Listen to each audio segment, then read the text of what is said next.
Biff.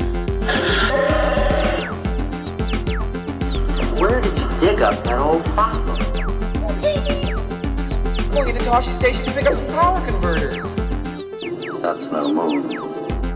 We're all fine here now, thank you. How are you? Welcome to the Star Wars Nerds Podcast. I'm Dan Vanabonker. And I'm Kenton Larson. And we were talking about, I actually worked Star Wars into my class today, Kenton.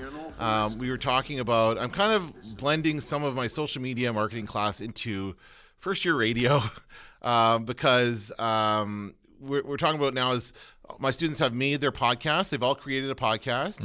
And now they have to market the podcast. So they put it up on Anchor and they're out into the world. And so we're just talking about different social media marketing strategies kind of thing. So one of the things I talked about was making memes and GIFs because they're fun things. People like to share them. If you can get onto a meme at the right time, you can really get a lot of traction. Same thing with GIFs. And so as examples, we went over how to make them using different tools, and we made some, and I made some for our podcast that I might use at some point. So one of the ones I made was there's the meme of the guy sitting at a table, and you see something, and it says, "Prove me wrong." You put whatever you want on that sign, right? Yeah. So I put, "The Last Jedi is the best Star Wars movie ever. Prove me wrong." Oh, that's good. So Troll, right. You're trolling Yeah, people. exactly. That's what that's all about, that meme. The other one I did was for, actually it was a GIF, and I made this a while ago. I don't know if I ever told you that I made this, but remember you made your joke about the milk scene in The Last Jedi? Where you had that creature, mermaid or whatever it's and called. He turns and he goes, "It's a living." Yeah. After Luke milks him. I made a GIF out of that. Oh, did you? Yeah. Does it say it's a living? Yes, it does. That's funny. Do people like it? I haven't shared it I yet? don't know if I ever shared it, so I'll tweet that out. Oh, on yeah, social share media. it. That's funny. I was actually thinking about doing that very thing if I wasn't so lazy to actually Well, try to. it's not too hard to do, but But you got to cue it up. You got to get the scene. That's the first thing you. That's gotta right. do, So yeah. I found the scene on YouTube, and there's a tool on Giphy. That's Giphy. There's a tool that allows you to upload YouTube videos and actually make GIFs out of them. So that's great. Works really well, and you can also put text on it. So I did that as well, and yeah, it's funny. I would like, you know what would be funnier is if you made the connection, because the reason you say that is because it has to do with the Flintstones, right? Yeah. Of all the appliances in the Flintstones that are basically animals, like a pelican is the dishwasher and whatever that is. And they always look into the camera and go, "It's a living." It's a living. So that would be. If you I don't know if that's where to that. Is that where it started? I don't know. I think it's been around. When I think of It's a Living, I think of Peter Jordan, and that's a local reference. Local references get you local. He was the local CBC reporter who would go do people's jobs for a day. And they were good. They were fun. Precursor to Dirty Jobs. To be fair, Dirty Jobs kind of stole his bit, although they probably didn't know about it. Yeah. But I think that if you watch Dirty Jobs with Mike Rowe, it's exactly the same thing except local here to Winnipeg. You just reminded me. I have an It's a Living story, and that is Peter Jordan. Once I was parked with some friends in the parking lot at the concert venue Le Rendezvous. Ah, yes. And there was very few places to park, so you had to get there early. And so the venue wasn't open yet. So we're just sitting in the car behind the venue, and the band that was playing that day was Doug and the Slugs. Canadian classic. That's them. And so we're sitting in the parking lot, the full parking lot. We're just sitting in the car waiting for the venue to open. And there's a knock at the window, and we turn and look, and it's Peter Jordan from CBC, It's a Living. And so I roll down the window, and he goes, "Hey, guys, I'm opening act here tonight," because he performed. As He's a Rocky singer. Raleigh? Yep. He goes, "I'm the opening act, and I got nowhere to park my car and load up my gear. So I was wondering if I could have your parking spot," to which we said, "Sorry." And I rolled the window back up, and it occurred to me now that I should have looked, or he or I should have looked to the camera and said, "It's a living." So then I felt bad. He never but it was because there was nowhere to go. That was the problem. Nobody had anywhere to park. He was he should have done an It's a Living on himself as a performer. That would be interesting. I don't think he ever did that. Under or how about an It's a Living on being a podcast host? Never did that. What do you mean? Yeah, he could come and could host our show, but he doesn't do it anymore. No. Where is he these days? I don't know where he is. Peter, if you're out there, this started off as a Star Wars story. It does. I have another Star Wars story. So this is, of course, our regular weekly segment called Star Wars Clickbait. Ojaba. What? How? What are you talking about? What? Goodness gracious me. There's variations of this. Some headlines are more clickbaity than others, depending on what publication it is. But I like this one. I think this is the most clickbaity of the headlines. And again, it has to do with the Mark Hamill tweet. Oh, I know. I don't know, like, does he realize what he's doing? Like, what kind of fuel he's giving these people who write these clickbait articles? I don't know if he realizes that. He's making jokes and he's teasing people. Oh, I think he realizes it. I think he understands that anything he says will be misunderstood and capitalized upon in equal measure. He does it anyway. Well, what are you going to do? It's like, every once in a while, like as a teacher, you tweet something and people don't get what you mean or whatever. They think you're trolling the people or something, and you're not. You're just trying to tell a joke or something. That's all he's doing. People think of actors and whatever, people they know as one issue, one-dimensional people, but Mark Hamill is not that. He's not a one-dimensional person. He makes jokes, he is serious, and everything in between. So I don't think I just don't think he actively reins it in. I just think he's just himself. Just wants to do, does what he wants to do. Oh, it's funny. And if I was following him, I do follow him on Twitter. When I do see stuff, I like it and I interact with it, and he's a lot of fun. So this one is, in this when you get to the subhead, so this is the headline is, Mark Hamill reveals his Star Wars Episode 9 trailer. And then to be fair, and I know you know where this is going, but to be fair, the subhead, once you click through, now it's too late because I've already clicked, but the subhead says, it's not what you think. And the joke here is that Mark Hamill tweeted a photo of his Star Wars Episode 9 trailer, meaning his trailer on the movie set that he stayed in between scenes. Every of course star of the film gets their own trailer, and so he showed his, and it's pointing a picture of him saying, Master Hamster is the I don't know why it says Master Hamster, but he's kind of hiding. It's funny because he's kind of hiding behind the door, like he doesn't want to reveal what he's wearing, kind of thing. Like that's usually. So maybe there is a spoiler in there, but it's not the trailer. Let's analyze the sleeve of his cloak. Like, come on. So he says, "Yeah, that drives me crazy." People. Oh shoot! I clicked through and now it's messing with me. He says the tweet from Mark Hamill is a photo of him and his trailer saying, people keep asking me over and over and over again, when will they release the Episode 9 trailer? A, I don't know. B, until they do, just be satisfied with this exclusive look at my own personal Star Wars trailer. And then hashtag patience Padawans. So anyway, that's just it's a fun little thing, but again, it's a clickbaity headline and I'm not a fan of that. So well, you could turn that into anything. Like Mark Hamill reveals the secret Jedi sleeve that will play a major role or whatever, and then you click on it and it's I don't think I would click on that, though. No, that's right. You wouldn't say sleeve. He reveals a major costume decision, something like that, and there it'll log in to see the lightsaber. That's good, actually. They see they see a sleeve. Yeah. Okay. Got another one there? No. Do you have any that you want to share? I haven't been writing them down, but there's more and more every week. We use Flipboard, right? Is that where you're still getting them? Flipboard, yep. Yeah, and it scours the net and looks for Star Wars. And actually, I get good articles in there too, by the way. Yeah, it's not only clickbait. There's a really good article recently about the theft of the Star Wars merchandise last year. That came up there. The Rancho Obi-Wan stuff? Yeah. Yeah, that came up recently, and I was like, wow, I was really glad that came up because I really wanted to read that. Yeah. But you start to notice one of the things, like I guess I don't have a specific clickbait this week, but I've started to notice how the wave comes, like basically, so Mark Hamill will tweet something, then the wave of people writing clickbait comes after it with different levels, as you say, of clickbaitiness. Yes. And so you go to Flipboard and you get 10 in a row. Of all the same story. Story. And so then you can, in fact, Flipboard is doing us a service by putting all 10 together where you can kind of go, okay, this is all the same crap. This is all what people are making out of the single tweet or whatever. Right. So it's easier to avoid when it all comes together. One of the stories that kind of broke since our last episode we recorded was that they finally announced the actual opening dates for Star Wars Galaxy's Edge at Disneyland and Disney World, which is coming up very soon, actually. What's it, both? Yeah, they have Land both. And World? Yeah, Land and World. How did I forget that? I don't know. It was always going to be Land first. That was always the idea. It is May 31st, this May coming up, Disneyland in California, and August 29th at Walt Disney World in Florida. There's been all kinds of talk about how is this going to impact attendance and all this other stuff. Like, there's going to be a huge rush of people to go see this when it opens.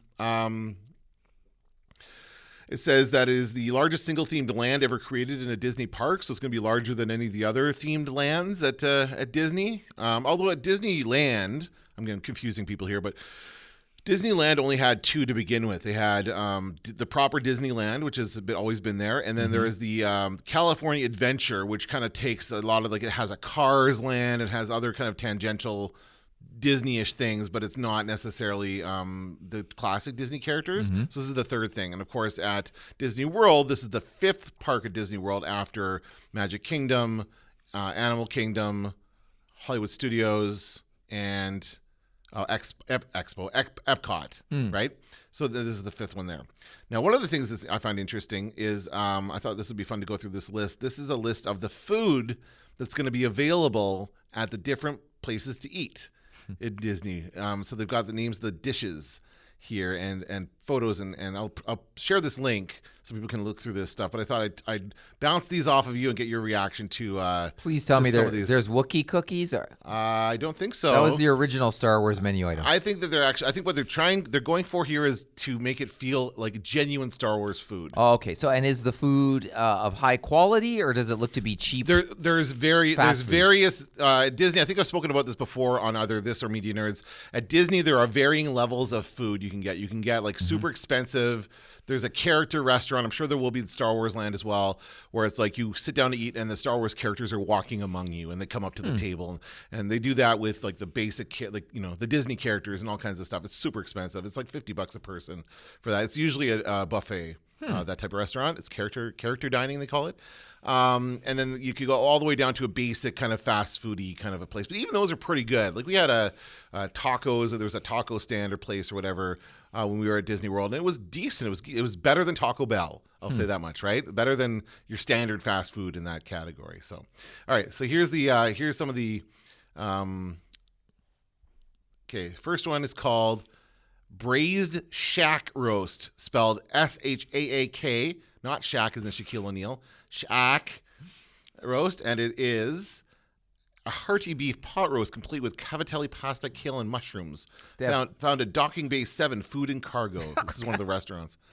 They have pasta and mushrooms in the Star Wars universe. Well, that's kind of what my question about all this is. What examples of food have we seen in Star Wars that we can base this off of? Like, how do they come up with this stuff?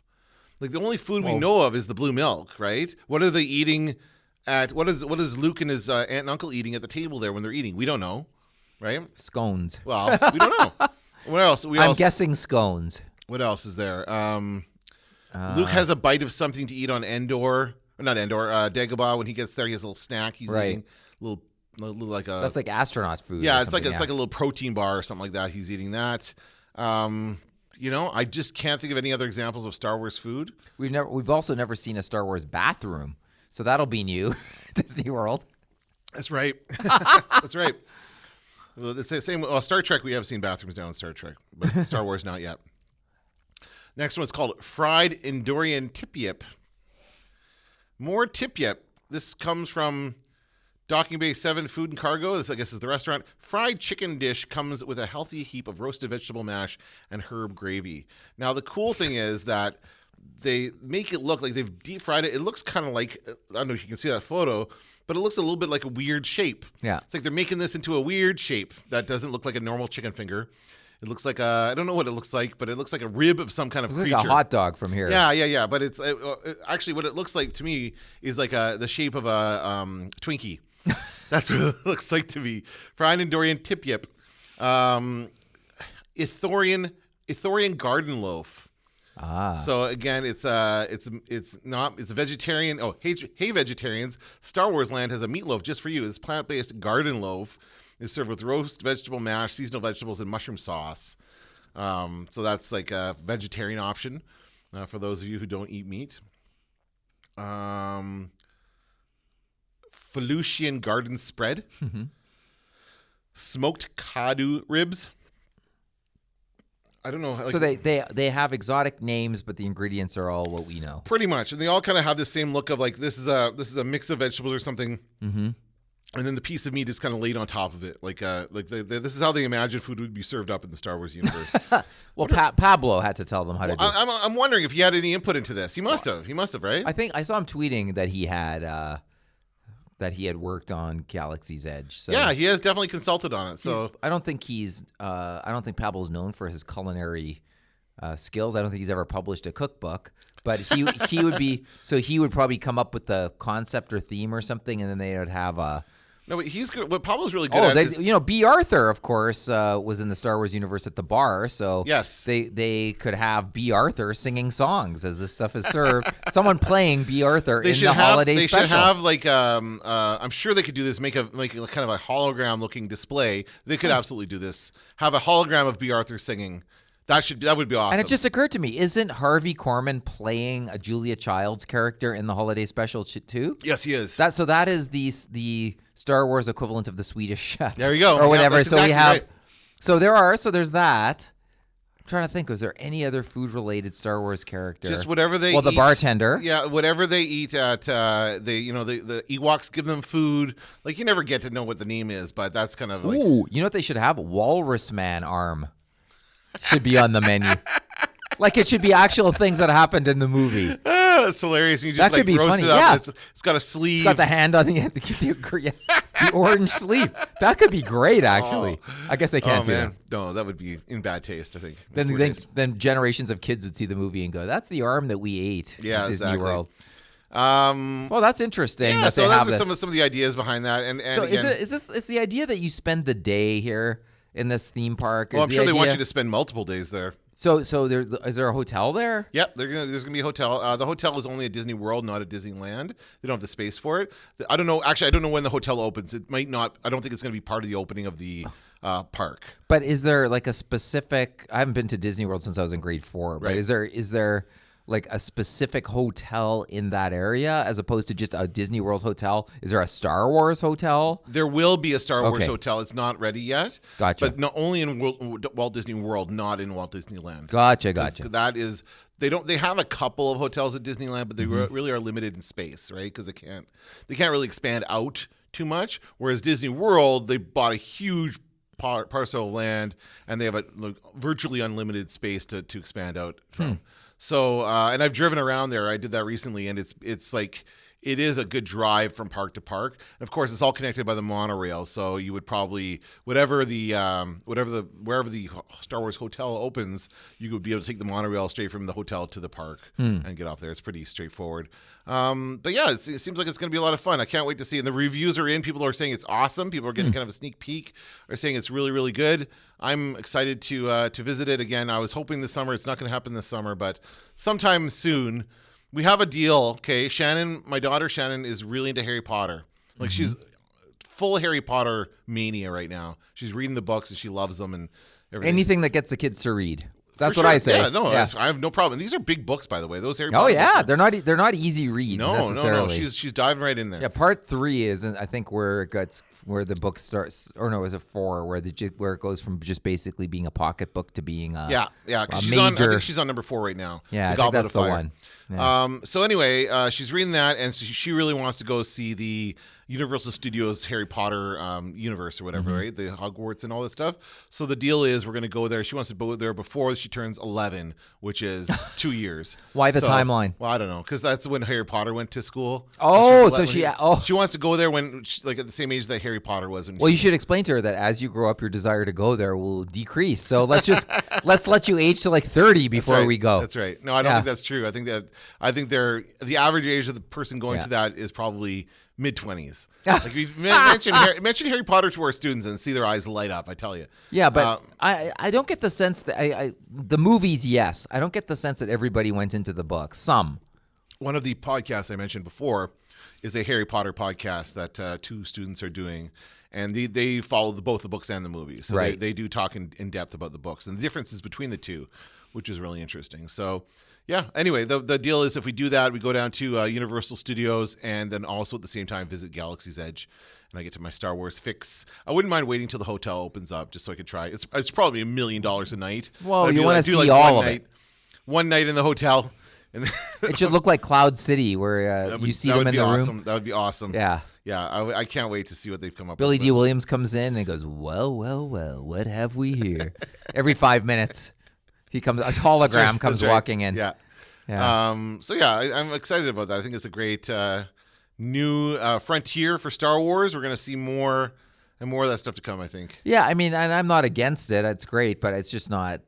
I'm at an age where that doesn't really appeal to me unless I see something amazing. Yeah. That that nobody can stop talking about. Like if I heard Mark Hamill or they had the cast there or they something. Probably will for opening day. I wouldn't be surprised. That to me would be far more appealing. Then I'd want to see it. Well, opening day is August in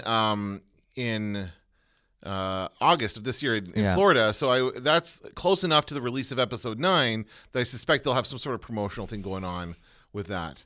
There was another piece here that I found about the merchandise at Star Wars Edge. So get your credits ready for Star Wars Galaxy Edge merchandise. So once you're all loaded up with the meal, with the Shaq roast, what are you going to spend? Yeah, Shaq with the Shaquille O'Neal roast. Then you go shopping. Yeah, so they have, what do they have here? Now, one of the things that they have is the pins. The pins are a big deal at Disney. Any Disney fan worth his or her salt has a collection of Disney pins, and you can exchange them. You can go up to any cast member, any person who works there, and trade them a pin if you want, and that'll help you get different pins and stuff. So that is an ongoing thing. I did actually pick up a nice little BB-8 pin when I was there last time. Oh, that's right. But they will have more. Let's see here. We don't know any of the prices yet, but we already know we're going to want... okay. Doc Ondor's Den of Antiquities is the place to find Jedi and Sith artifacts from around the galaxy. The shop is going to be selling boxed legacy lightsabers, display stands, and replica trinkets from different Star Wars movies. Also being sold there are... Oh, that's a passive voice I don't like. Mistakes were made. Sith holocrons, which say quotes and information from around the galaxy. So it kind of works. They've actually got a little bit of a thing here. You can see a little bit of it looks like the holocron from, Rebels is the last time I saw It's probably like the Magic 8 Ball. It is, yeah. I'm sure it is. Yeah, you rub it and it tells your future. Decidedly so. Put it back down. Toydarian Toymaker is going to be a favorite of kids heading into Star Wars Galaxy Edge. The shop is filled with plush toys of favorite characters and creatures like Rey and adorable porgs. Guests will also find clue horns and other instruments to join in with the Cantina band. See, all of this sounds good on paper, and all I can picture is mobs of children pushing and shoving their way. That's not how it is. Everywhere. That's not how it is. How do they control it? It's I don't know. I mean, when I was there, it was busy. It was Disney World. It was, lots of people, but I didn't feel overly packed in the stores because everything's so spread out. People are moving around, right? It's just about traffic flow, really. There's not like, there might be a crush at the beginning, but by the time I get out there, it'll be done. There's the creature stall. This location will allow guests to purchase small critters and creatures, including Rathtars, Porgs, and Tauntauns. Some of the creatures will even make noise or move. Savvy's Workshop. Oh, that's where you make your own lightsaber. They had that at Disney World when I was there. There's a little stand where you can kind of assemble your own personal lightsaber. It's the kind that... How much does that set you back? Oh, geez, I don't remember. It wasn't too much. Like, one thing I really liked about Disney is that the merchandise wasn't, like, superly expensive. They could have absolutely overpriced it, but they didn't. But getting in is a fortune already, getting in is right? like $100, but the merchandise on average, like, it was $20 American for something. There were a few things that were more. Obviously, they have much bigger things, but you could get a decent stuffed animal for $20, which is what we ended up getting. The lightsabers we got the kind that were like a solid blade, like it just lights up kind of thing, so it doesn't retract. And then these kinds in the build your own lightsaber area is like the kind that retracts, so it's got the plastic that kind of telescopes in and out, but it still lights up, so it's still pretty cool. And you can make one. You can even make one like Kylo Ren's that has the stuff on the sides, like the hilt or the whatever it is called there. So, you can also make droids while hanging out at the Droid Depot. So you can actually build your own droid, which is kind of neat. Called the Black Spire Outpost. Black Spire Outfitters is where you can get into your galactic style, full ensembles or separate pieces. You can get first order flags, badges, and other items to show your allegiance to the First Order. Those sympathetic to the Resistance can shop at the Resistance Supply. It's like Winnipeg Supply. Resistance Supply for all your Resistance needs. Anyway. Well, it sounds like you can buy things. What are the rides? Now, what do we know about rides? All we know is that there's the Millennium Falcon ride. That's the only ride we've really heard of so far. Some sort of cantina experience. Well, the cantina is like a restaurant. That's all it is. Yeah, it's not like the country bears don't come out at a certain point. Well, You know that's what I a- mean? They don't oh, have maybe. the animatronic, whatever the country bears version of Star Wars is. The Jabba's Palace singers. Oh, they could do that. Yeah, they might do It's that. got to be something, right? But I'm sure there is a food aspect to it as well. It's going to be the Yeah. only place in the Disney park where you can buy alcohol.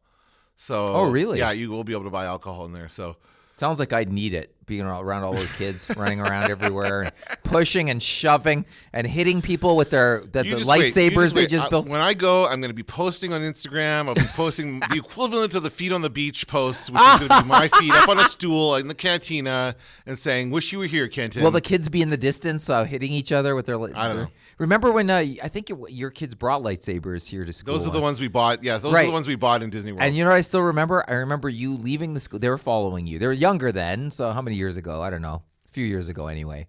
Almost 3 years ago, I guess. Yeah, and I remember you leaving the school and they were following behind you. And my last view of what I saw was you were turning the corner and the kids were behind you, kind of ignoring where you were going, and they were hitting each other with the lightsabers. That's what I remember. I remember seeing the kids hitting each other, and you were direct. You were going to the car regardless of who was doing what behind That's you. right. And so the last thing I saw were the kids hitting each other, and I thought that's what's going to happen when you get a bunch of kids to build a lightsaber. They're all going to be hitting each other, and then when they get and then remember your daughter. Kenton pushed me was the punchline to your daughter. So she's gonna hit you with the lightsaber, and then you're gonna go ow, and she's gonna go, you hit your head against my lightsaber. She's gonna do right. something like It's my that. fault. It's She's my fault. Right. She's gonna find some way to blame the very person who brought her there and paid $1 million for her to see all this stuff. You'll get blamed. There'll be tears. You know who I sound like? Richard Dreyfuss in Close Encounters. Do you want to go to a magical movie that'll stay with you for the rest of your life, or do you want to go to Goofy Golf? Yeah. Goofy Golf. That's we were talking before we started the podcast. That's the movie that's on Amazon Prime as well. Oh, Close is it? Encounter- Yeah. Oh, I they've can't. they've I got a can't really stop selection- watching that. They've I got a just really good love selection that. of movies there. That's one of the all-time great All right, movies. let's finish up with a little talk about toys here. Have you found any new toys or seen anything Yeah. interesting? Yes, I always look. I don't buy anymore because there's just frankly too much out there at this point. But I have seen basically all of the solo figures. The 6-inch Star Wars Black Series have made their way through Winnipeg. They are not selling fast. I see them time and again, particularly at GameStop, where they have tons of them. Okay. I saw there was one point when I wanted to buy Rey on her speeder bike, Star Wars Black Series. That was like $90 when it came out, and I even saw it for $20 recently on sale, and I still didn't buy it. Okay. Just because there's too much of it. Then Walmart got in the whole wave of Star Wars Resistance figures, and that's the first new kind of anything that I've seen at Walmart in a very long time, and those appear to have sold quickly. I don't know how many they had originally, but they have a whole little section devoted to them, and there's not many left. It looks like they had lots. Well, that's a pretty new property. And by the way, Yeah. that finale just aired last weekend. Have you watched any No, of it? I honestly neither. I didn't stick with it. I watched the first couple episodes, and then I just it fell off the radar for me, and I did not come back to it. I might catch up over the summer if I Yeah. have time. But I mean, I've heard. I don't know. I haven't really heard much about it, good or bad. It's just another Star Wars cartoon. I did get invested in Rebels. Like Rebels did grab me off the bat. This one did not. So that doesn't mean it's better or worse, but it is current, and that's just maybe enough for people that is current. One of the clickbaits I saw today was a critique of the show, and it was not positive. But I don't know. It's clickbait. It So is, Who yeah. knows? Who knows? Yeah, it hasn't pulled me in either. But I will say the figures are pretty sharp. Like they kind of have. I always like that original Clone Wars cartoon series with the very distinct animation style. Yeah, exactly. And so I bought those figures just because I thought they were nifty. And these kind of have that kind of flavor to them. They did a nice job of capturing the look of the art from the show in the figures themselves. And there's been a few of the larger figures that have shown up at Walmart too. Not lots of them, but enough that I never thought I'd see them again. And so to see them is like a little bit different. But apart from that, I have not seen, like, we're definitely in an off season right now. And Yeah. when what do they call it again? What's the Star Wars day called? Force Friday. Yes. And apparently they're doing Force Friday again this year. Yes, they so will. when that rolls around, I imagine we'll see like the lion's share of stuff get renewed. And You've said it many times. We are in the dark. We are in the dark times. We are in the Empire. every No, week when we do before this the dark times. podcast, we're like, next week there'll be bigger news, and we're just kind of like enjoying talking about Star Wars right now. Yeah. But we're on the cusp of kind of Celebration will bring some new stuff. Are you going, by the way? No, I can't make it. By the way, it's sold out. Monday is still open. There's still tickets available for Monday at Celebration, which is the final day. I don't know what you're going to do there on Monday. I don't know why you have it open on Monday, but it's there. You go get the leftovers. I guess, but yeah, that's the only day that's not sold out. And then just the airfare was too much for me to pick that up. So sorry, I'm not going to be able to go to Celebration. Unfortunately, I really wanted to go. But I've still got my U.S. ban on. And I won't go there until Trump's gone. That's fine. That's fair. But there's all kinds of stuff coming up in the U.S. that I would like to go see. And I'm like, do you think he'll be gone by September? I keep doing that. Will he be gone by October? Will he be Trump gone by specifically, like if Trump is impeached and Pence becomes president, you're okay with that? Let's see what happens. Okay. I'll reserve judgment. Same administration. I'll reserve judgment at this point. Okay. Because anything wacky could happen, as we know. It's Wackyville. It's not the USA. It's Wacky Land. So let's see what happens. Right. But I'm going to be watching the live stream of Star Wars Celebration as I do every year. Yes, that's right. Do we know when the special episode 9 get together is going to happen? Yeah. I would imagine the Saturday. I shouldn't say for sure. 1 year was Friday, though. Remember? Oh, yeah. I don't remember. I don't remember which one that was, though. It's all hazy. The thing is, we don't have a lot on the slate right now. Like last Celebration, they had not only did they had Episode 8, which was The Last Jedi, they also had, I think, Rogue One and Solo in the works. So we had a lot of that stuff, I think. Yeah. So there was a lot of like those movies, but right now the only movie we know anything about is Episode 9. That is absolutely going to be the focus of it. So I think that's going to be the main thing. I don't know what else they could possibly. Obviously, they're going to do something on Resistance and something about, I don't know, they're rebooting the Clone Wars again. By the way, I should mention this. If you want to catch up on Clone Wars on Netflix, now's the time because that is leaving Netflix in April. Early April, Clone Wars is going to be off Netflix. I assume it's going to be reposted on the Disney Plus streaming service. Oh, you're right. But that is the end of that final season was a Netflix-only exclusive. That season 6 that they did was not anywhere but Netflix. So yeah, if you've never seen Clone Wars and you want to get going on it and you don't want to pay for Disney Plus yet, then you can start watching it there. Oh, I forgot about that too. I almost at this point would rather see The Mandalorian, I guess, when it's on Disney Plus than travel to get an announcement that I can watch from home. They're actually, what I would say to anybody who has not watched Clone Wars yet, the TV series, that look up a guide online and try to find like the key episodes to watch because it is such a slog to get all 6 seasons. Oh, I did it. I know you did, but I didn't. I couldn't chipped do it. away though. Like I didn't. I never binged. I was just like, hey, I got 20 minutes, and then I knock one out, sort of thing. And it's fun.